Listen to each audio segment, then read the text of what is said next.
सच बोलना अगर बगावत है तो समझो मैं भी बागी हूं। नमस्कार, मैं आरडी भारती और आप देख रहे हैं बिहारी सुल्तान। आज आपके सामने किसी के ऊपर इल्जाम लगाने हम नहीं आए हैं, बस मेरा मकसद है आपको आईना दिखाना, आपको इंसाफ के मंदिर में क्या क्या होता है वो बताना, वो दिखाना।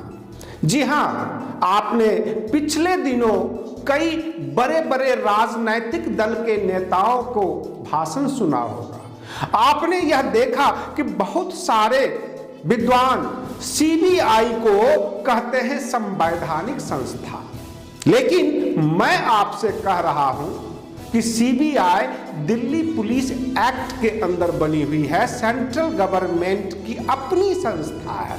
इसे आप संवैधानिक संस्था ना कहें। सबसे बड़ी बात यह है कि संविधान के किसी अनुच्छेद में सीबीआई का वर्णन नहीं है। हमें बड़ी डीपली खोजबीन किया। एक बार तो दिल्ली हाई कोर्ट ने भी सवाल कर दिया था कि सीबीआई अगर संवैधानिक संस्था है तो संविधान के किस अनुच्छेद में है, हमें जवाब चाहिए। चलिए, हम उस पर भी बात करने नहीं आए हैं।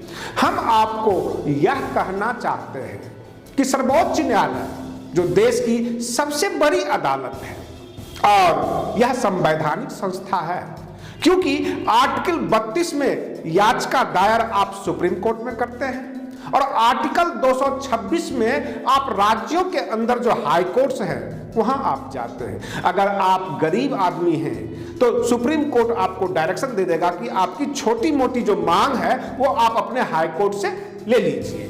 अगर आप बहुत बड़े आदमी हैं, तो राजनीतिक दल वाले हैं, तो सुप्रीम कोर्ट बड़ी मजे लेके आपकी पटिशन को सुनती है और अपने आप को इंटरटेन भी करती है। सबसे बड़ी बात यह है कि पिछले दिनों एक मसला उठा था राफेल खरीदना चाहिए। गवर्नमेंट ने जो राफेल खरीदा विमान, वो अच्छी बात है, देश की सुरक्षा सर्वोपरि है, हम उसके साथ हैं, हम उस पर कोई उंगलियां नहीं उठाना चाहते। परंतु राफेल के ऊपर जो उनके ऊपर आरोप लगे हैं गवर्नमेंट में कि 30,000 करोड़ का घपला हुआ, ना हम जानते हैं ना आप जानते हैं। यह तो कोई जांच एजेंसी साबित कर सकती है कि घपला हुआ या नहीं।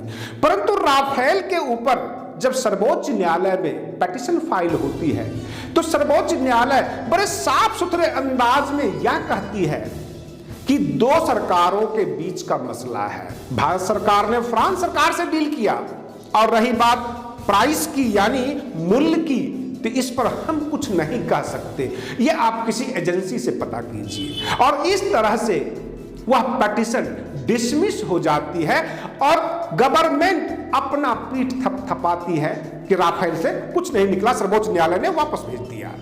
लेकिन जब बहन मायावती जी के मामले में वही पिटीशन फाइल होता है कि पार्कों के सौंदर्यकरण पर वहां पे जब हाथी लगाए गए, हाथी की मूर्ति, तो उस पर घपला हुआ है और नियमितताएं बरती गई है। सबसे बड़ी बात यह है कि वहां भी तो कैबिनेट का फैसला था, राज्य सरकार की कैबिनेट ने यह फैसला लिया था कि जनमानस यानी आम जनता की आवाज है कि पार्कों का सौंदर्यकरण हो, हमारे बच्चे वहां खेलेंगे और वहां एक ऐसे सिंबल लगा दिया जाए ताकि वो बच्चे ये फील करें कि ये बहुजन समाज की जगह है, यहां हाथी का निशान है, हाथी की मूर्ति है जो कि हमारा है। अब सवाल यह उठता है कि वहां पे सर्वोच्च न्यायालय वर्डिक्ट देती है, मतलब सुनने से पहले ही ये कहती है कि मेरा मानना है कि हाथी के मूर्ति के पैसे बहन मायावती जी को देना चाहिए। क्या पूरी कैबिनेट में किसी का नाम नहीं पता था? क्या कैबिनेट अकेले बहन मायावती जी का था? मैं आपको याद दिलाना चाहता हूं, पिछले 30-40 साल के जो हमने जजमेंट देखे हैं और मैं देखता रहा हूं, 1978 में Maneka Gandhi versus Union of India judgment आया था। उसमें आर्टिकल 21 और लाइफ के बारे में बहुत बड़ी मीनिंग दी गई थी। यहां तक 1979 में एक जजमेंट आया था, हुसैन आरा खातून versus home secretary state of Bihar. यह हिस्टोरिकल जजमेंट है। और उस वक्त के तत्कालीन मुख्य न्यायाधीश थे पीएन भगवती, और उन्होंने अपना जजमेंट के अंदर जो उन्होंने कमेंट्स दिया था वह यह था कि टाइम ऐसा आने वाला है कि जिसके हाथ में सोने की चाबी होगी वह कोर्ट रूम का दरवाजा खोलेगा और इंसाफ ले जाएगा, और जिसके हाथ में गन होगा वह इस शहर पर राज करेगा। क्या वह भविष्यवाणी, वह जजमेंट सच हो रहा है? मैं सर्वोच्च न्यायालय पे आरोप नहीं लगा रहा हूं, परंतु मैं आपको आईना दिखा रहा हूं। क्या हमारी सर्वोच्च संस्था अब ताकतवर देखती है कि कौन ताकतवर है और किसके फेवर में बोलना चाहिए? सबसे बड़ी बात यह है कि जैसे जस्टिस कृष्णा अय्यर जी ने भी कहा था, he does not stay in jail because he is guilty, he stay only one reason because he is poor। और इस तरह से बड़ी बड़ी जजमेंटें दी गई थी। हम आपसे यह जानने आए हैं, क्या सर्वोच्च न्यायालय में शकल देखकर, ताकत देखकर वर्डिक्ट दिए जाते हैं, अपने अपने कमेंट्स दिए जाते हैं? क्या हमारी सर्वोच्च संस्था अब टेंपल ऑफ जस्टिस नहीं है? सबसे बड़ी बात यह है, सर्वोच्च न्यायालय ने यह कहा कि delay of justice being denied of justice. तो राम मंदिर का फैसला कब होगा?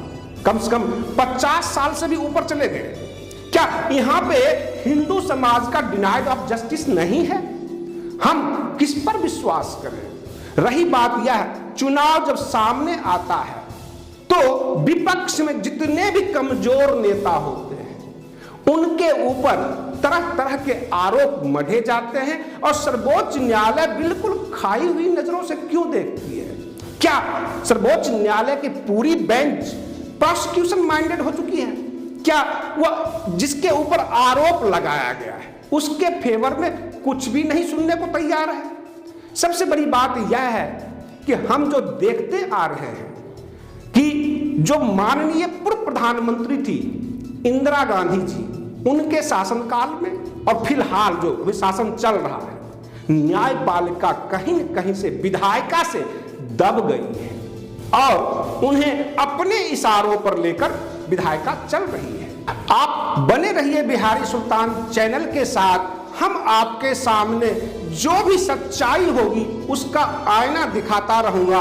हम मीडिया वाले हैं, हम केवल दिखा सकते हैं, सीधे आरोप किसी पे नहीं लगा सकते। आरोप तो आप लगाएंगे, फैसला तो आपने करना है, क्योंकि लोकसभा चुनाव सामने आ रहा है और आपकी दमखम देखी जाएगी कि आपकी अदालत में किसके पक्ष में फैसला सुनाया जाना है। तो आप बने रहिए बिहारी सुल्तान चैनल के साथ। धन्यवाद। जय हिंद।